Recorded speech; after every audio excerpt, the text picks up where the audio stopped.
Okay, Michael, to you first. A former Trump campaign aide has said President Trump is in the sweet spot here. His base loves it. He's holding firm. And if he cut a deal, that would be bad for his base. Can you help me understand who his base currently is? Because he could have cut a deal last year, but his own party, the Republicans, didn't give him the money. He's already lied in the last week, saying all the former presidents told him that the wall was a good idea. Last I checked, George Bush is a Republican, and it's a lie. The president never did that. So who is it that's truly standing behind him going, wall or nothing, brother? It's a very, very small sliver of people who've aligned themselves come hell or high water with the president. And he knows who they are. They know him.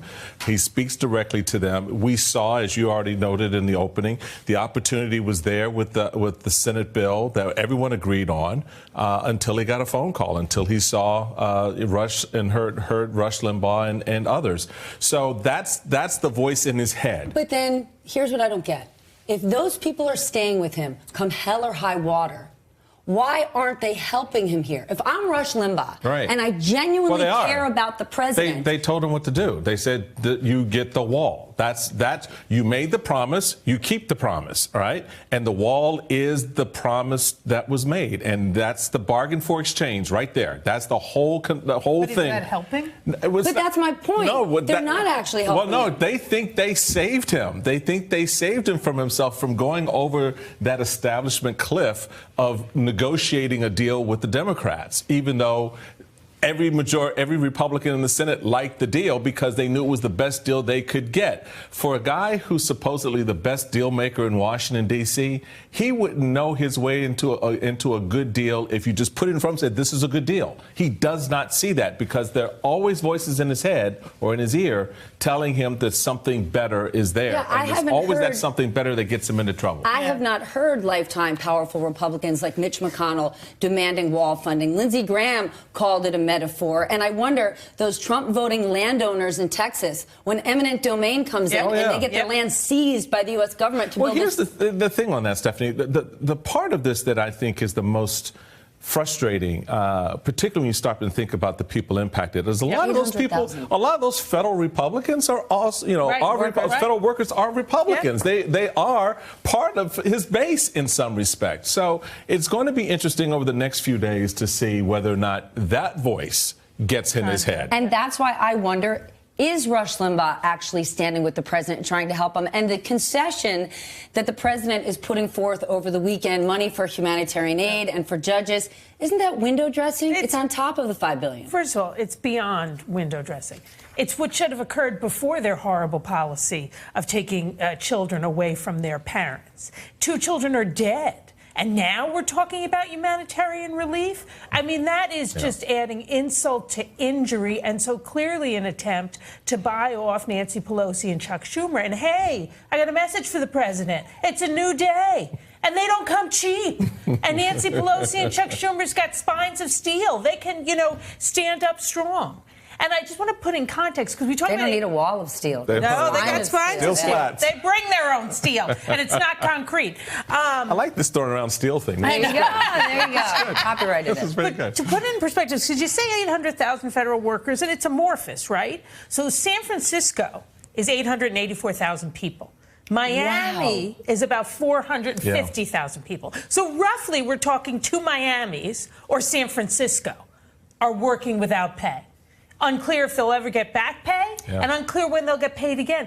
Put that in perspective. If that was happening in San Francisco, if no one was getting paid, people would do something about it. I want to go back to what's going to happen to them, but I want to talk more about the wall, Michael.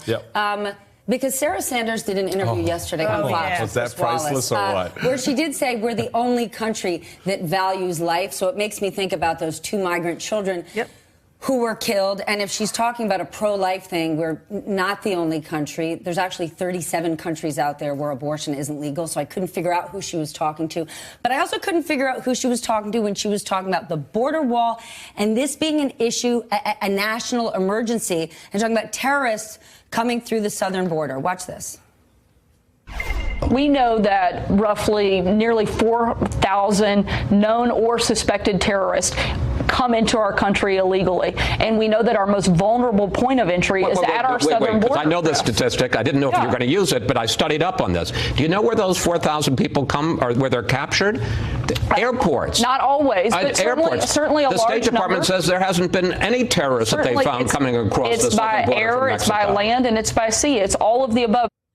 Chris Wallace, you're a non-Twitter using savage. And this morning, I'm starting my day with a little gratitude. I thank you for your service. Michael, if this is a national emergency, we know that not one terrorist was stopped at the southern border. Right. Why are they lying about it? Because they can. Yep. Because they can. To whom? And you know, to everybody. That's But Chris Wallace is in the house of Fox and calls her on that nonsense. And you love the sort of the quick pivot to, oh well, there's airplanes and trains and Land of the automobiles, free, right? home of the brave, right. So they revert back to that space when they get caught, because they got to keep this narrative going.